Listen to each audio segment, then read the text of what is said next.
এটা একটা card pouch, হচ্ছে আরএফআইডি প্রোটেক্টেড। এই যে এত এত কার্ড দিতেছে, এত কার্ড কই রাখবেন? এইরকম একটা পাউচ থাকলে 1 2 3 4 5 6 7 8 9 10 11টা কার্ড আছে ইজিলি। তো 11টা কার্ড চাইলে এখানে রাখতে পারেন। এবং এটা হচ্ছে যে এই যে মেশিনে যে টাচ করলে যে ব্যাপারটা, এইটা হয় না। আর হচ্ছে যে এই পাশে আরেকটা চেম্বার, এটাতে আপনি চাইলে টাকা পয়সা রাখতে পারলেন। এই যে এখানে টাকা পয়সা রাখতে পারলেন কিছু খুচরা, বাল্কি মানি ব্যাগ ইউজ না করলেন।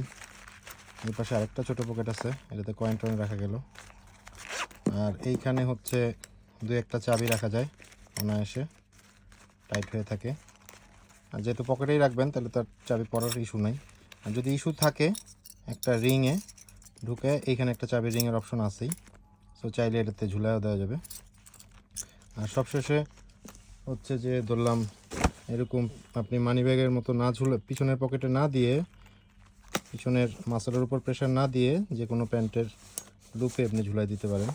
এই সো কার্ড রাখার একটা সুন্দর সিস্টেম হচ্ছে এই কার্ড পাউচটা। এইটা ট্রিপমেটের বানানো আরএফআইডি পাউচ, বোথ সাইডে চেম্বার। আর এইটার দাম হচ্ছে 300 টাকা। আর এটার একটা ফোল্ড ভার্সন আছে, এই যে ফোল্ড ভার্সন, ফুল ফ্লেজ মানি ব্যাগের মতো বাট ফ্যাব্রিকে তৈরি, এটা হচ্ছে 400 টাকা। তো দুইটাই ট্রিপমেটের নিজস্ব প্রোডাক্ট, একটা 400 আর একটা 300।